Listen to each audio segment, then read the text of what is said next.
Cuando se produce una lesión de un vaso sanguíneo, la sangre se va a ser impulsada por el corazón y una presión total. Va a hacer a salir del vaso sanguíneo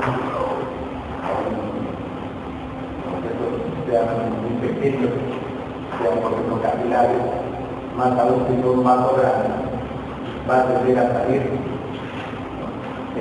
Y entonces la sangre tiene los recursos necesarios para controlar esa pérdida, para disminuir esa pérdida, ¿no? Y para estimular incluso esa pérdida hacia que finalmente deje de ser necesario.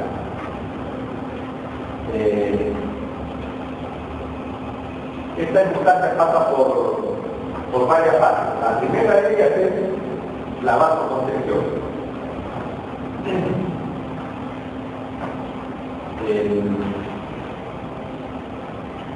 La primera respuesta inmediata, ¿no? Efectuada por los músculos lisos que forman parte de la pared hepática, y reaccionan inmediatamente contrayendo y conteniendo la luz del vaso, de tal manera que incluso llegan a obliterar la luz del vaso. Esto es más notorio cuando las laceraciones de los vasos son algo extensas, ¿no? O sea, no son cortes finos, que no suelen serlo en la naturaleza. Los cortes quirúrgicos suelen ser cortes puntuales, pero los cortes en la naturaleza habitualmente son algo traumáticos, entonces el vaso se lesiona en una extensión que puede ser de varios milímetros, incluso centímetros. Y esto con más participación del músculo liso, estos inmediatamente comienzan a contraer. Seguidamente se forma el tapón plaquetario. El tapón plaquetario es el primer tapón, que se llama un tapón grisante. No sé si ustedes habrán tenido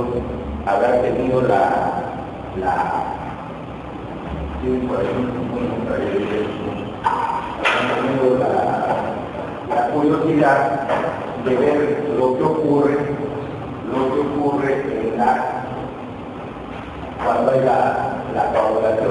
Nosotros tenemos un vaso sanguíneo que se forma un coágulo, termina obliterándose, estaba sangrando y ya deja de sangrar. Entonces vemos que en ese extremo hay una masa de militancia realmente. Lo de que después es que hay una masa rojita. Si nosotros lo exprimiéramos eso para sacar el tapón, que literalmente es un tapón, por eso como un corcho. Primero hay una masa militante. Y lo que seguidamente recibe es una masa roja, el coágulo rojo. Esta masa militante corresponde al tapón plaquetario. Lo primero que ocurre son estos elementos celulares que son las plaquetas. Desde los animales inferiores moluscos ya hay elementos como estos que cumplen función para estimular la pérdida de fluidos de estos organismos. Células que inmediatamente concurren y cierran la salida para evitar que siga saliendo su fluido. Los mamíferos ya existen esta especialización en el que células o fracciones de células como son las plaquetas se activan y concurren a formar esta punta plaquetaria. Seguidamente se forma el coágulo rojo sobre la base del tapón plaquetario y de las lesiones que se producen en el vaso sanguíneo que forman el coágulo rojo, como después lo vamos a ver. Seguidamente, inmediatamente comienza la introducción del coágulo. El coágulo coágulo, si nosotros vemos un vaso que selecciona el nivel de forma un coágulo,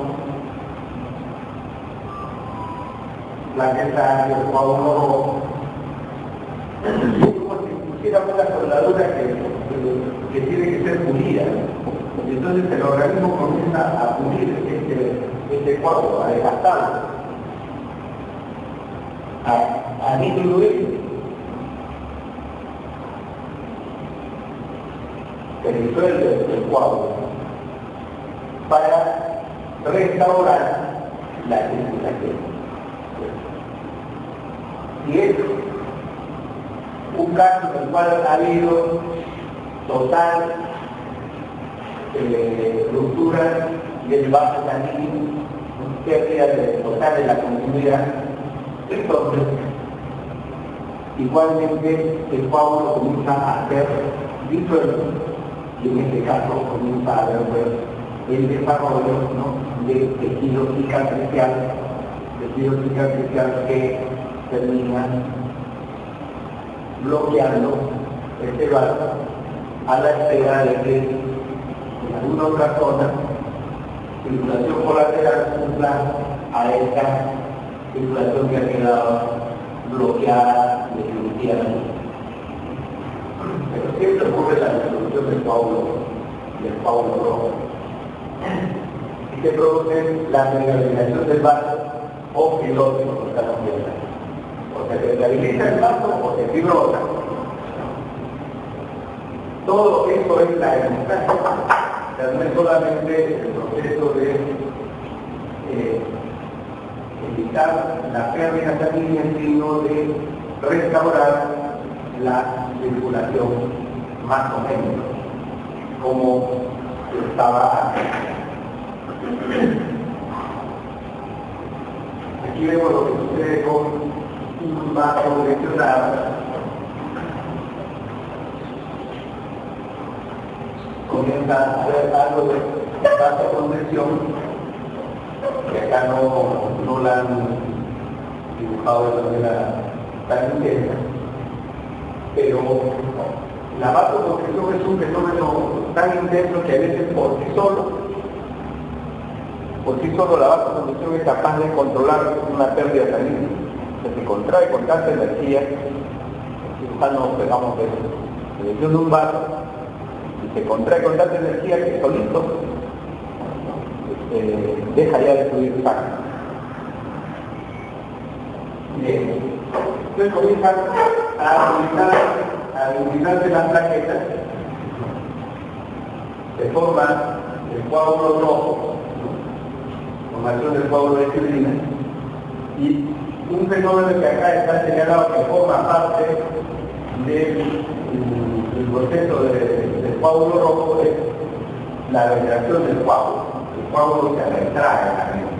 O sea, no solamente es que se contraiga la pared del vaso, sino que el coágulo también se retrae. O sea, la fibrina se retrae y entonces se hace más compacto, ¿no?, el tapón de fibrina que se ha formado.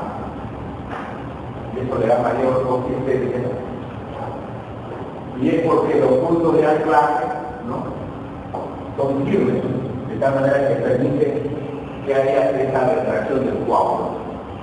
Cuando dejamos coagular sangre en un recipiente, el fenómeno es totalmente observable, ¿no? O sea, se forma un coágulo y minutos después el coágulo ha reducido un poco su tamaño, porque se retrae. En la vasoconstricción intervienen varios factores.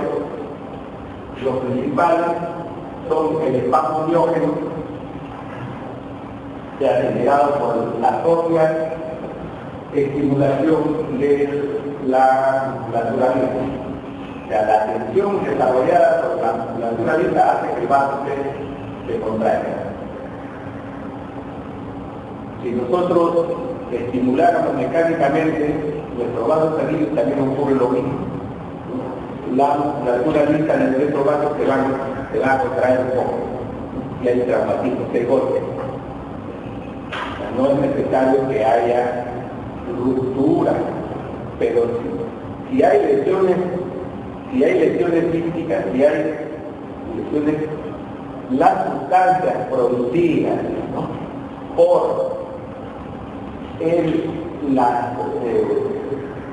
por el tejido intersticial, ¿no?, de los lesionados, entonces estimulan la contracción del músculo liso. Se liberan sustancias que provocan la contracción del músculo liso.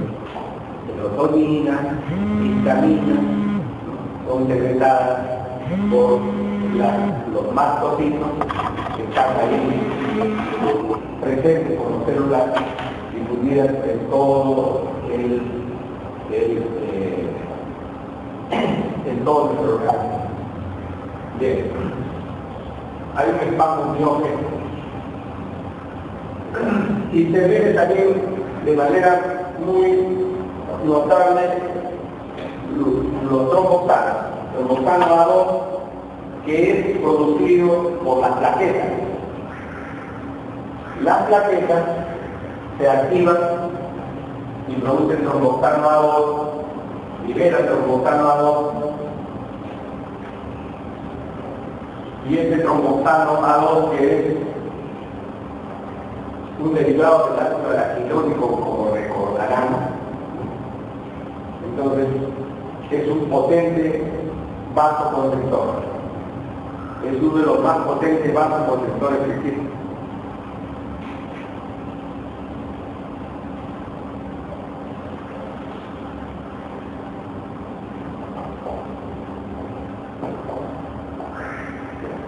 El doble tromboxano hace alusión a su relación con el fenómeno de la coagulación, sobre todo a su origen plaquetario.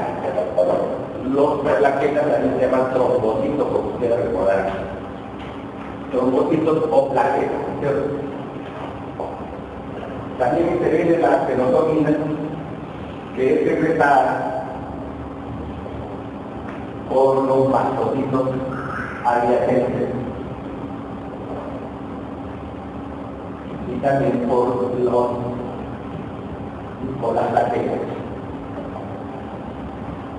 Y hay incluso un reflejo neural. Mediante el reflejo neural, o sea, las terminaciones captan, ¿no?, los estímulos que vienen de acá de la lesión, se estimulan y se produce un reflejo neural que hace que ya no solamente se contraiga esto, sino desde acá más lejanamente empieza la contracción del vaso sanguíneo. Entonces disminuye mucho el flujo y termina yugulándose la pérdida de la vida.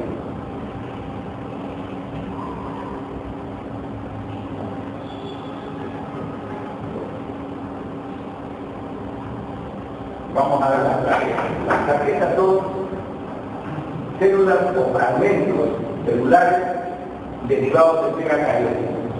Existe un número constante, como ya les he hablado, en que está dividido, que va de 350.000 a 450.000 microlitros o milímetros cúbicos. Son pequeñas, 2 a 4 milímetros de diámetro, y tienen unas 8 a 10 días de vida. Son fracciones de células que carecen de núcleos, pero están dotadas de retículos endoplasmas y aparatos de Golgi. Por lo tanto, ¿no es cierto?,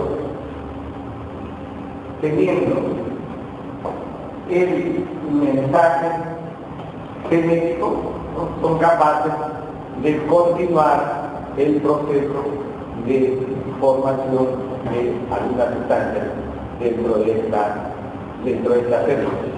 Continúa, ¿no?, la formación de sistemas enzimáticos.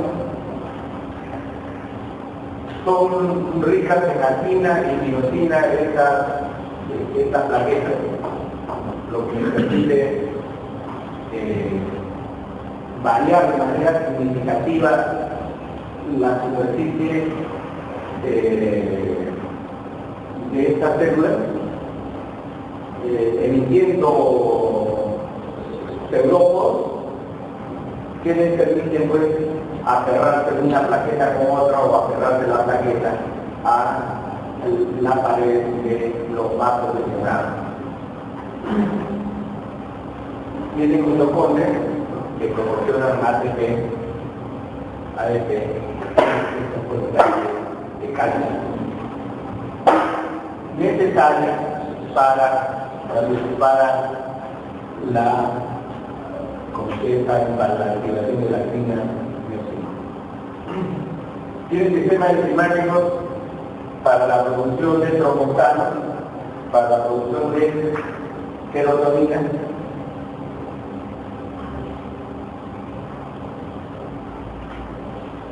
secreta factores controladores del crecimiento y de la mitosis, estimuladores del crecimiento y de la mitosis, sobre todo que tienen acción sobre el tejido conectivo a los fibroblastos, el factor de crecimiento derivado de plaquetas,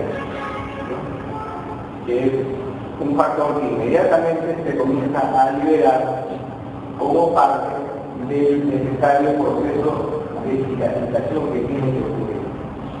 Tiene que haber de todas maneras estimulación de los fibroblastos para lograr la cicatrización de la herida que se asocia.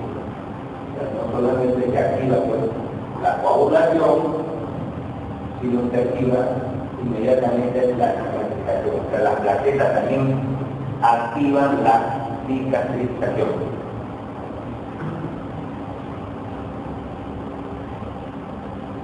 En la membrana celular, las plaquetas tienen proteínas y fosfolípidos que les sirven para su simple adhesión al colágeno expuesto por la lesión.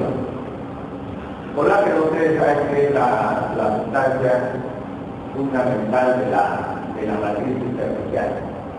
Entonces, cuando las células son retiradas, cuando hay lesión del endotelio, el endotelio es separado, entonces lo que queda pues, es la base del colágeno.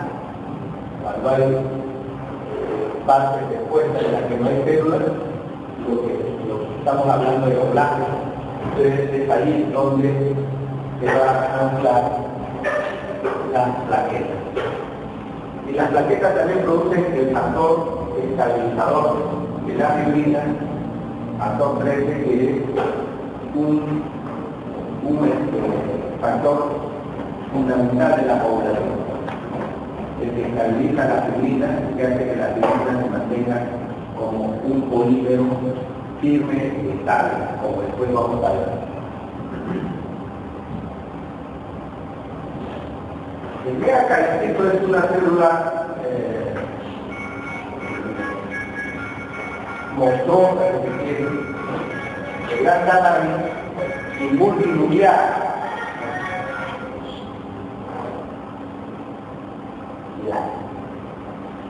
Entonces, tiene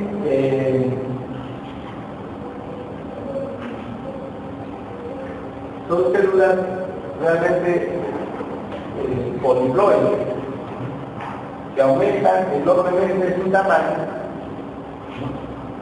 cuya reproducción y crecimiento está liderada por la trombopoietina, que es una hormona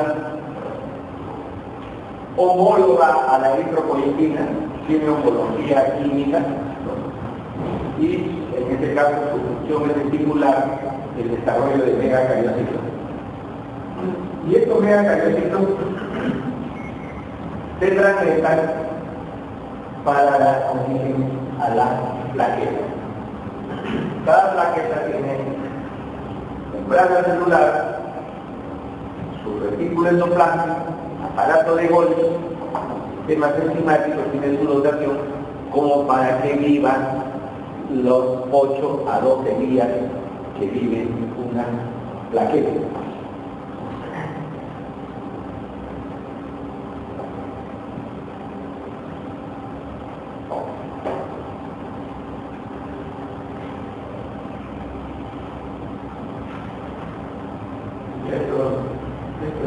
para señalar las partes que tienen carece de núcleo, que lo tienen prácticamente todo